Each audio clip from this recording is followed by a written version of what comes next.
always give it a few minutes too. There we go.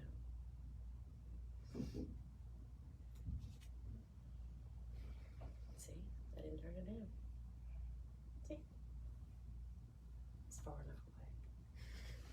It's just right. Just right. And we are in the right direction. Perfect. All right, how many people we got here? I can't see from there. Put my glasses on. Oh, that camera really can't see that.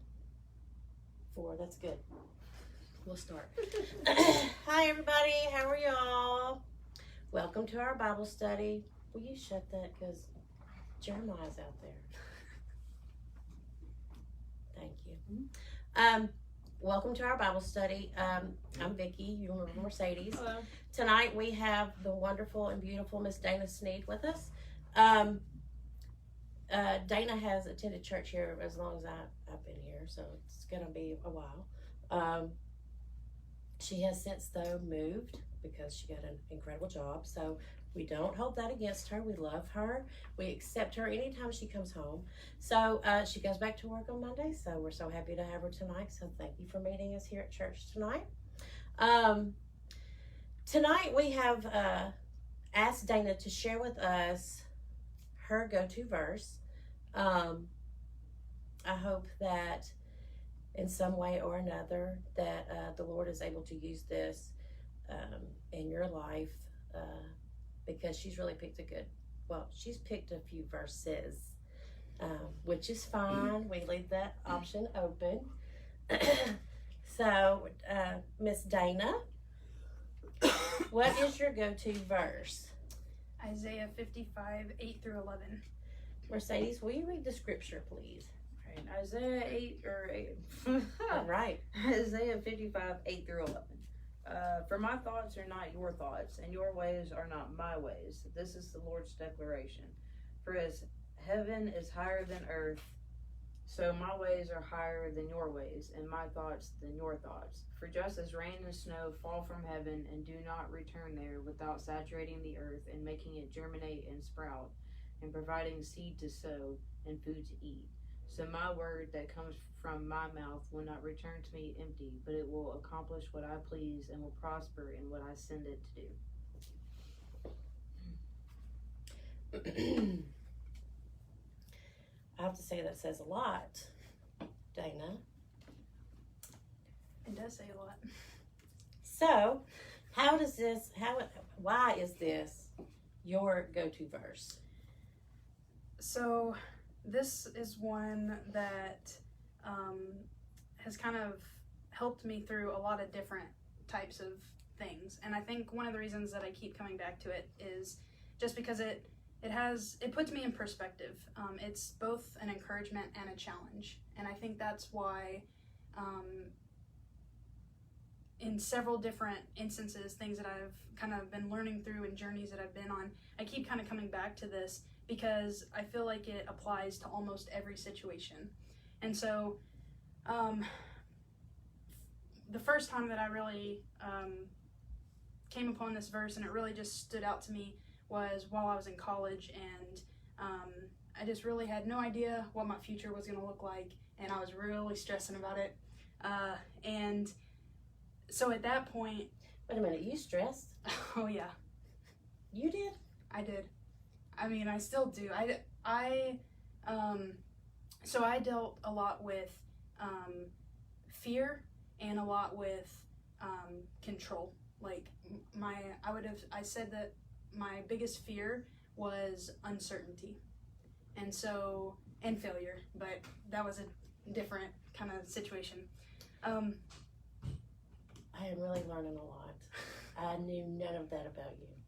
Yeah, so like when I, from the time I was in 9th grade, I knew what I wanted to be a forensic pathologist, and I wanted to be a crime scene investigator, and so I had like the 10-year plan. I was going to go to college for criminology, criminal justice. I was going to get out. I was going to join NCIS. I was going to be a civilian special agent. I can see that. That's what I wanted to do. And from the time I was in 9th grade, like I had the whole plan, and that's what I was working towards. And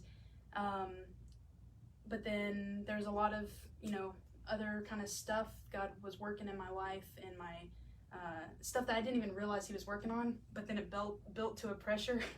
And so then when I was in college, he really just kind of changed my direction, and it really threw me off guard and everything. And so during all of that upheaval, I was afraid of moving away. I was afraid of not knowing what the future was going to hold, what it was going to look like. If I was going to do NCIS, the closest base is in Norfolk, Virginia. Yeah, and I mean, I grew up in Memphis. That was my whole life. Where did you go to college? University of Memphis.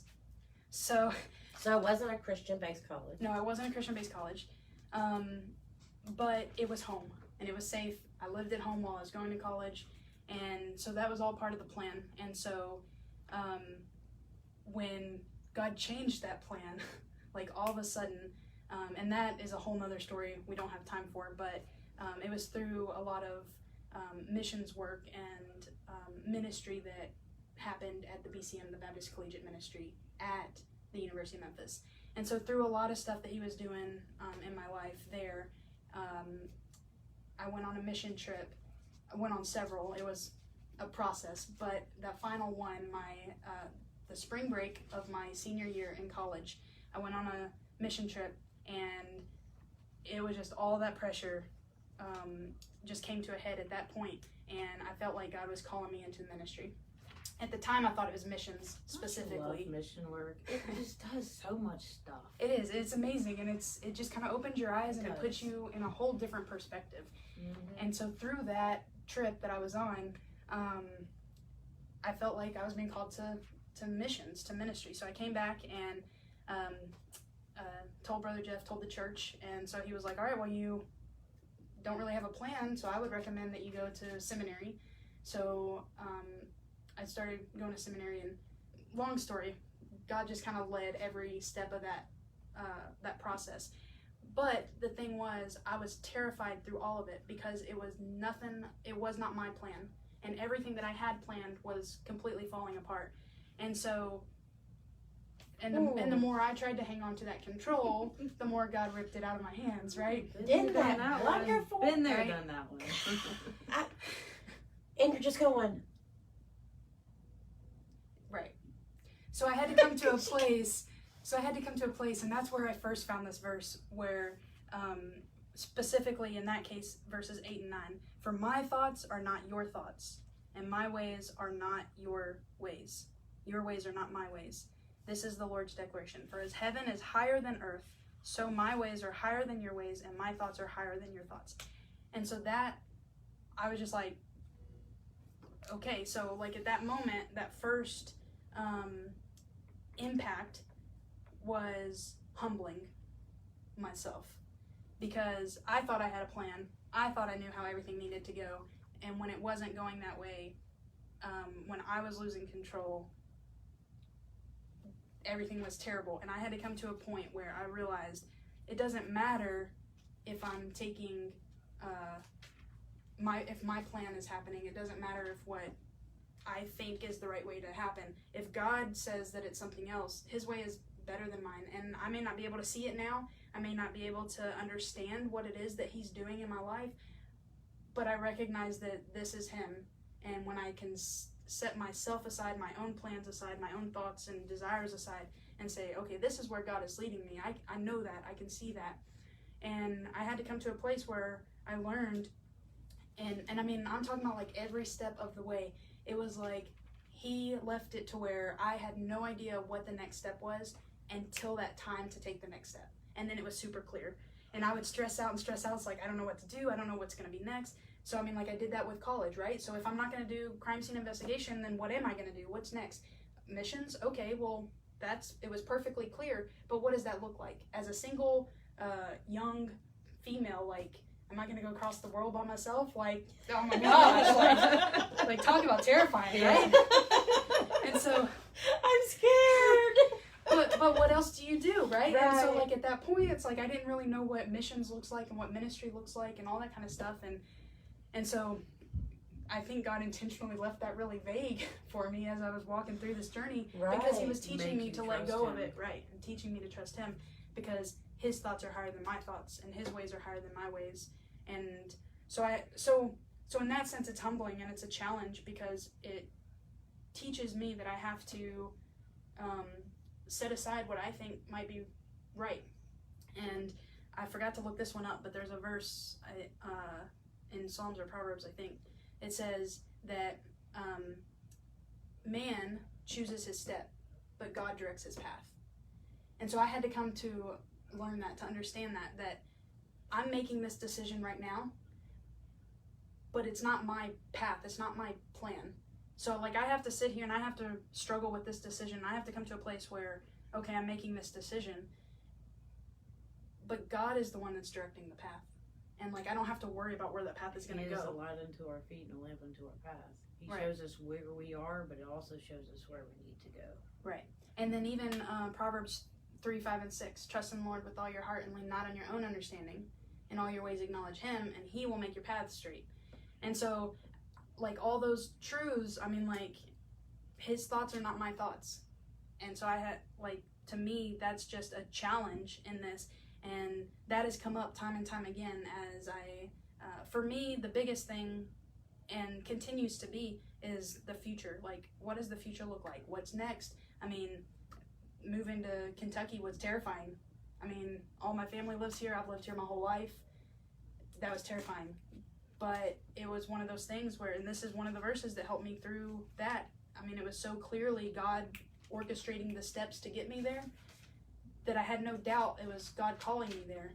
So I just had to release my own plans and my own thoughts. I don't know what it looks like. I don't know how this is going to happen. But his ways are higher than my ways, and his thoughts are higher than my thoughts, and just to trust in that. Not your will, or not my will, but yours be done. Exactly.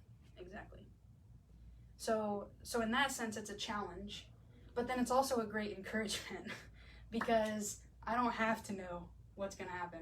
I don't have to know what the plan is. I don't have to know where the path is going to lead. And being able to let go of that and just to trust in God is a relief above everything else. And I mean, I still worry about some of those things sometimes. I still, like, you know, I want to know, but then I just keep coming back to this. It's like, I don't have to know. And then that second part of it just, I think, drives it all home, because it's his thoughts are greater than my thoughts. His thoughts are higher. His ways are higher. I can trust him. And I mean, I used to use the analogy that God was like the master puzzle solver, right? So like, he's got this big puzzle, and I'm here, and I've got this piece of the puzzle, and then I've got this piece of the puzzle, and then I've got this piece of the puzzle, but I can't see how they fit together, and I don't have the box top, so I don't see the big picture. All I have are these little pieces, and I don't know how to fit them together. But he doesn't even need the box top, because he is the big picture. He knows the big picture. He is the big picture, and he's working all those pieces together. And by the end of it, they're all going to be a perfect tapestry of, you know, his purpose and his will for my life. And so then that's the second part of this. Just as the rain and snow fall from heaven, they do not return there without saturating the earth and making it germinate and sprout, providing seed to sow and food to eat. So my word that comes from my mouth will not return to me empty, but it will accomplish what I please and will prosper in what I send it to do. I mean, we have an omnipotent God. We have a sovereign God. And when he sends his word to do something, when he has a plan, when he has a purpose, it will be done. And I don't have to worry about that. And I don't have to take that weight on myself. I don't have to make all my pieces connect. I can just trust in him and trust in the fact that his ways are just higher than mine. So let's say that you didn't want to give up that control. Okay. Let's say that you said, I don't want to go to this seminary. I don't want to do that.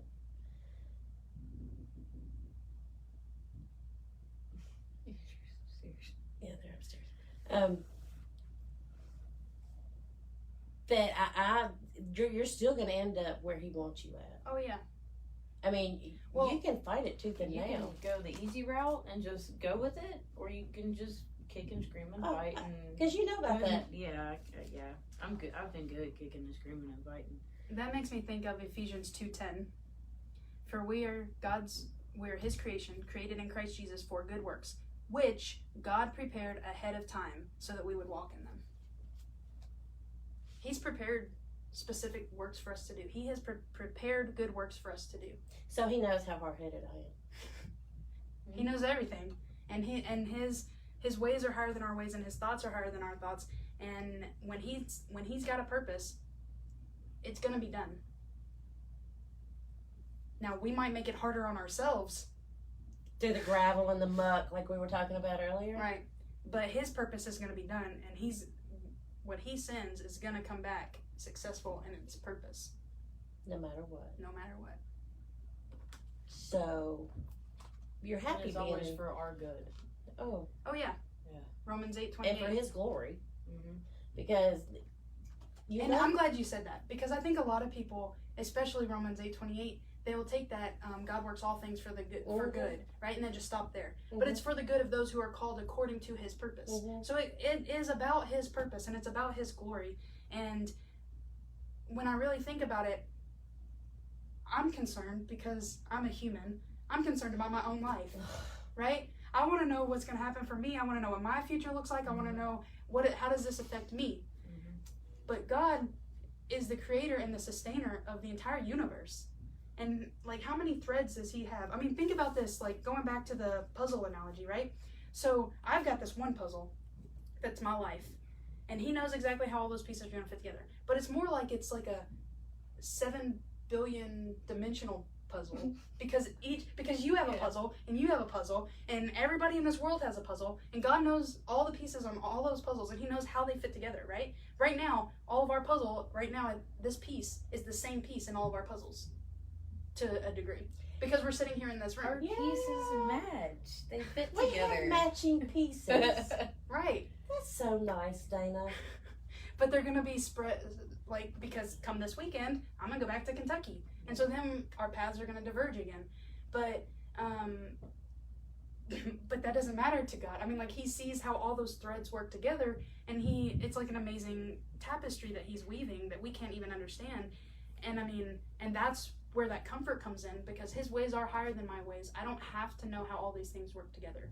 All I have to do is trust him to direct my path.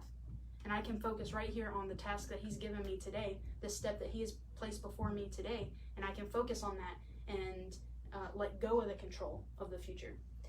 So, let me ask I hate to say thoughts, because I know you're going to go straight to scripture.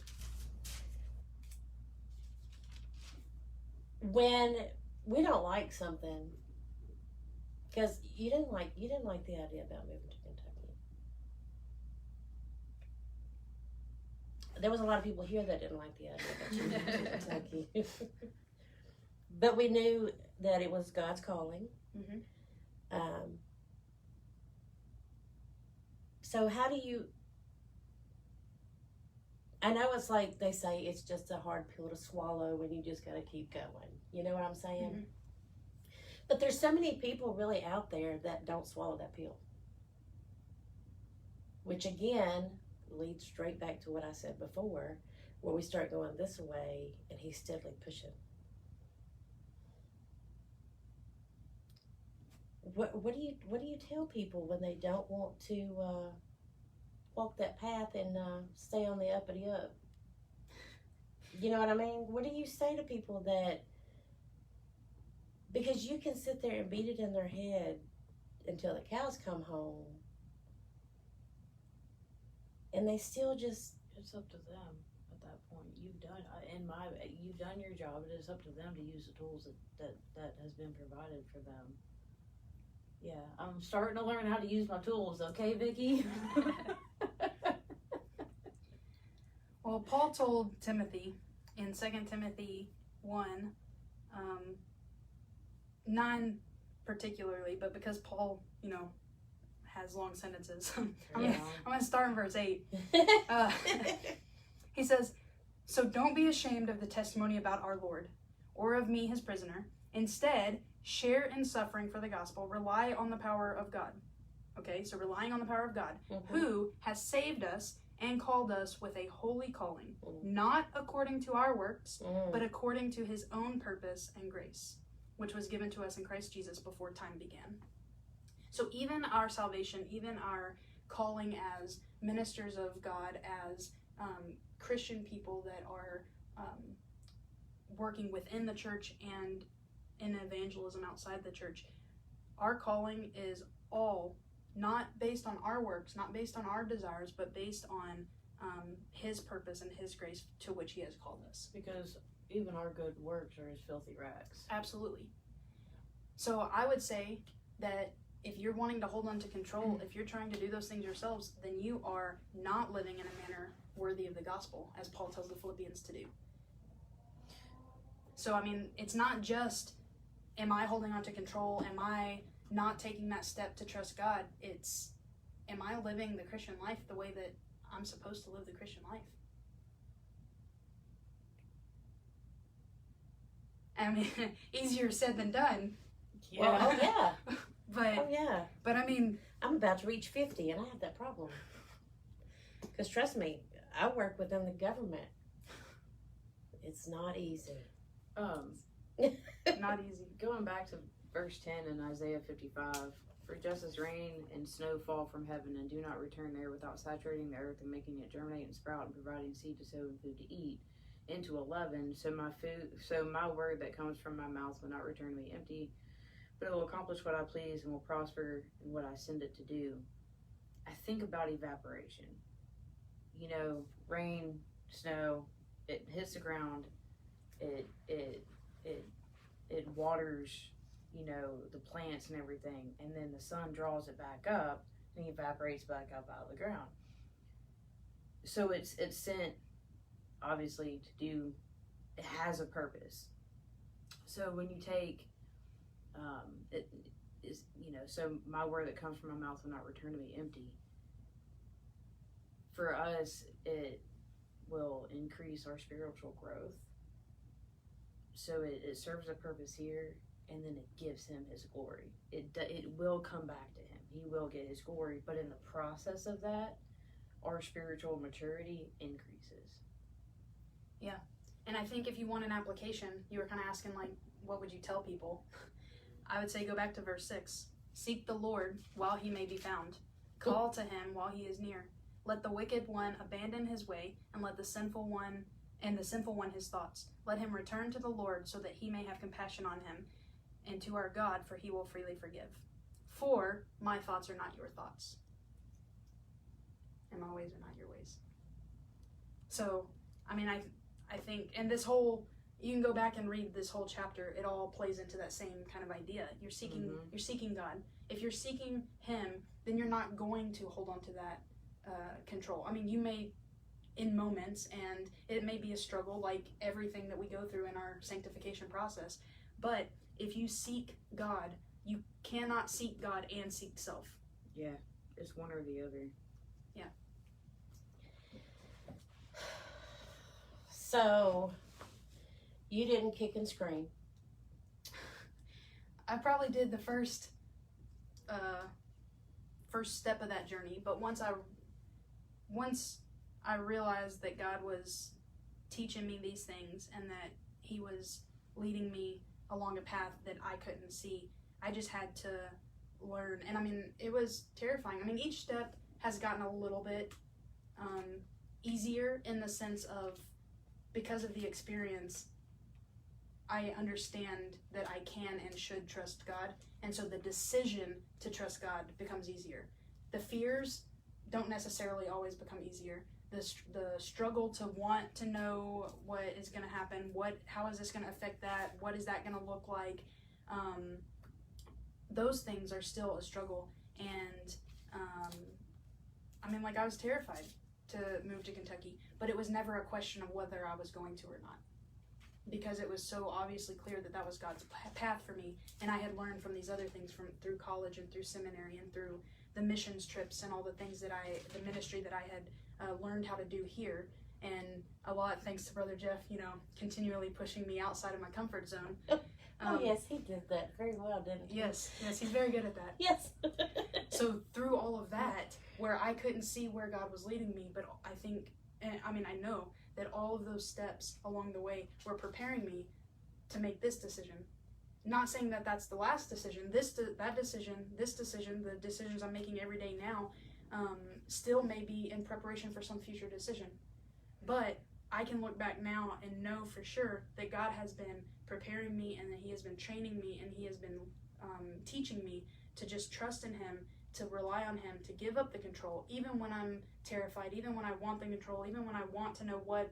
And sometimes I would trick myself, and I'd be like, it'd be like a justification, right? It'd be like, okay, I want to do what you want me to do, God. I just want you to tell me what it is I just want to know. Just give me the basic right? I'll do it. instructions. I'll do it. I just want to know. Step 1, step 2. Right. But that is a cop-out in and of itself, because that's me not wanting to trust God to handle the path. That's me saying, I want to know the path before I take the step.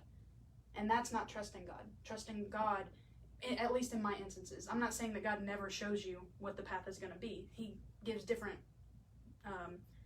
distances on that path to different people at different times in their lives for different reasons. But for me, He was teaching me just the step, just this step, just this step. One at a time. One at a time. And sometimes they were It's like- baby steps. It's like learning how to walk up the steps as you're a kid, or down the stairs. You do one at a time, and you hold the rail. And both feet. Both Right? feet holding onto the rail. In the meantime, Dana's wanting to see what's inside the present before it gets unwrapped. Meanwhile, she just wants to run down the stairs. I want to know what's at the bottom of the stairs before I take that first step. You just got to keep stepping. You just got to take the Yeah. next step. So, I think that is, and there's been different ways. Like I said, my first struggle was fear, and then control. They all kind of play together, but like each step, there was maybe a different emphasis on that struggle. But every single step of the journey that I have been on, I feel like it keeps coming back to this. Take the step, God's directing the path. His ways are higher than my ways. His thoughts are higher than my thoughts. Trust Him to get me where I'm supposed to be going. And even talking about God's purpose, because sometimes it wasn't about my plan. I wanted to do what God's will was. I wanted to do what God's purpose was, but I didn't know what it was. Like, well, just tell me what you want me to It's do. kind of hard to do what you want me to do, and I don't know what it is that you want me to do. But at that point, He was just telling me, I'll get you where I want you to go. Just do it. Just trust me. Just do this. Just do this. It's like Keep stepping. Just do this. it's like almost like you've got a visually impaired person, and they have a seeing eye dog. You've got to they have to trust that dog Right. to get them safely where they need to go. That's a good analogy. I like that. Just like we've got to trust God because He sees where we're going. We don't. Mm-hmm. I like that a lot. It happens. You can use it. I probably will. I'll give Probably you. will. I'll give you the copyright to it. I love analogies. I think I recently went through one of those preparations just with work. The job change that I did,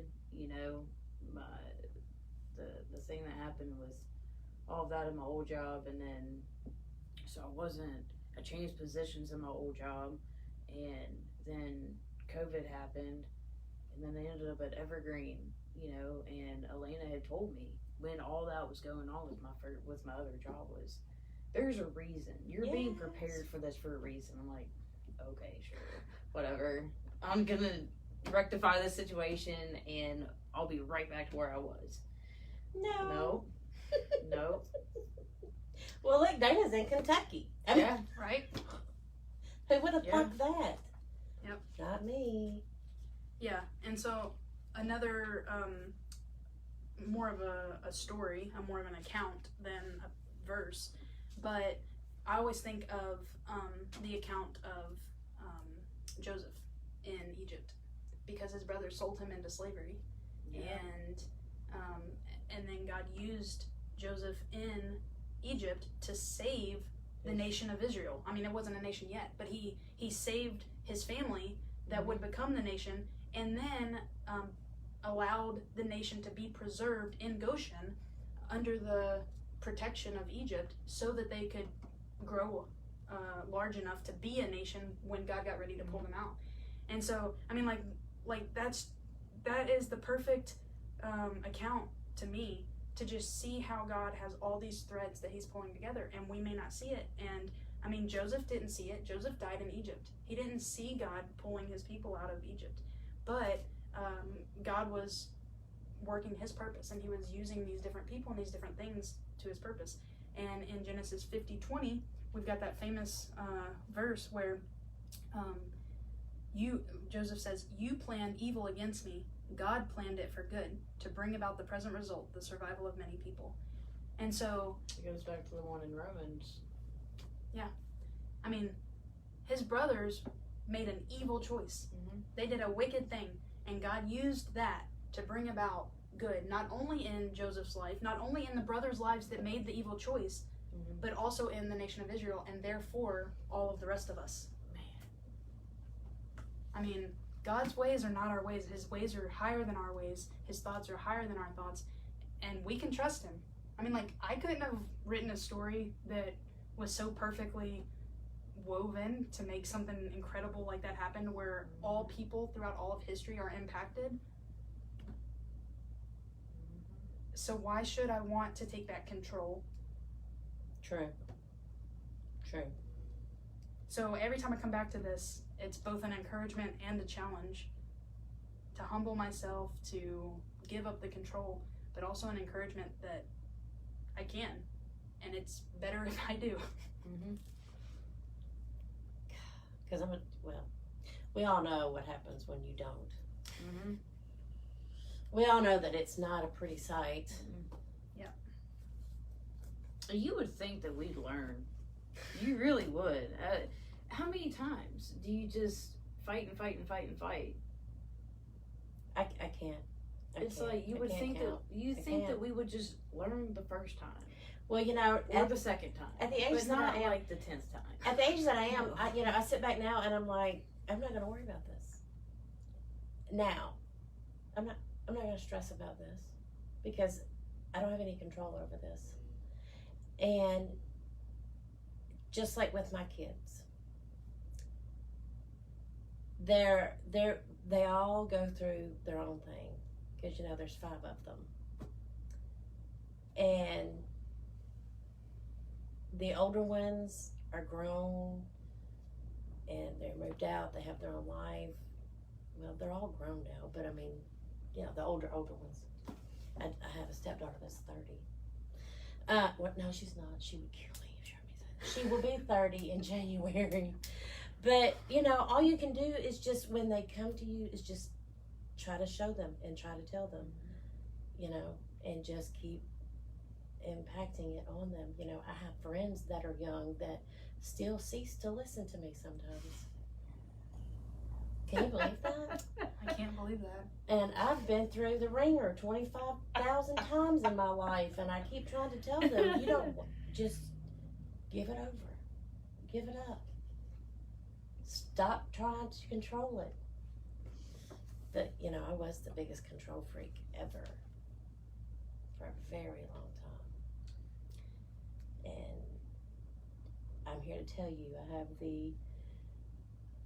as Jeremiah was speaking earlier about scar tissue, I have scar tissue. A lot of it. So. The less you try to control it, the less scar tissue you come out with. I don't try to control anything now except for the speed limit I'm going in my car. That's because my foot is the one on the gas. That's it.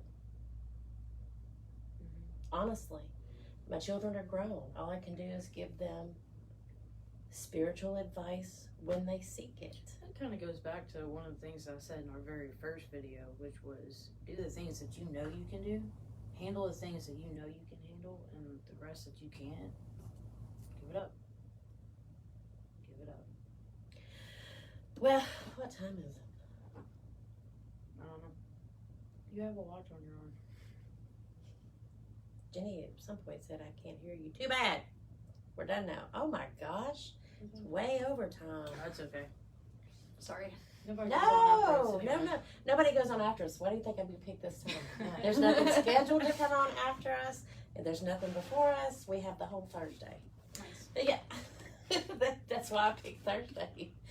But anyways, Dana, I hope that the next time that you're in town, you will come by again and visit with us, because I would like to hear the story you said was too long to tell. Okay, maybe. Is that a maybe that you're going to tell the story, or a maybe you'll come back and see us? Maybe that'll tell the story. Oh, okay. I'll be back. Okay. This is my home still. This is true. You know, they say once you're a wet night, you're always a wet night. You can't wash it off.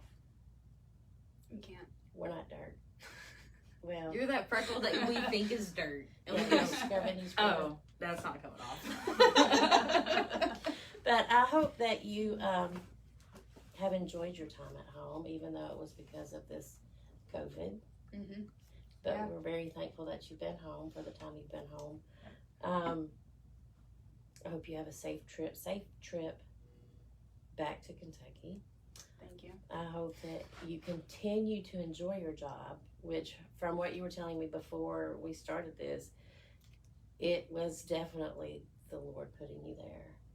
Because I couldn't imagine you being a CSI agent now. I couldn't. I know it was something you wanted to do, but I think being a God's agent's better. Oh, definitely. Lots And I better. still get to play with forensic science sometimes because we have a few other workshops and stuff. So every once in a while. So you kind of get your cake and eat it too. Every Kinda. once in a while. Yeah. To a minor degree, but I'm not. Didn't have to give up the interest totally. Hmm. Yes, we'll definitely have to talk some more, because that's interesting. So anyways, I'm so glad y'all came tonight. I'm sorry if there were spots in there where you couldn't hear us. We're, again, in the lounge Church area. office area. And they actually are having a class across the hall from us, so I don't think we need to get too loud. But anyways, if you missed something, just go back and listen and turn it up. That's all I can tell you. That's the only advice I got. Or wait till it goes on YouTube, because Andrew will probably boost up the volume. Enhancing the sound, yeah. He can enhance the sound then. So, because he's incredible. So again, Dana, thank you so much. Thank you so much for all the years that you worked in youth with my kids, because you did actually leave something with them, because Miranda will speak of you sometimes, because she will remember a trip or a youth or something. So actually, I think that you touched a lot of lives at our church, and I thank you for that, and I thank the Lord for you for that. So I guess we'll let you go back to Kentucky and continue to do his work. I appreciate that. You have my blessing. Anyways, so like you needed it. But I want to thank y'all for coming, and I hope that you enjoyed tonight. I really enjoyed tonight. I tell Mercedes every time that we do this, I always learn something new, and it hasn't failed again. I learned a lot about Miss Dana tonight that she impresses me every time I talk to her. So y'all have a great night and have a great Friday. Oh, you didn't say your say. And this has definitely been a wow moment. Definitely a moment.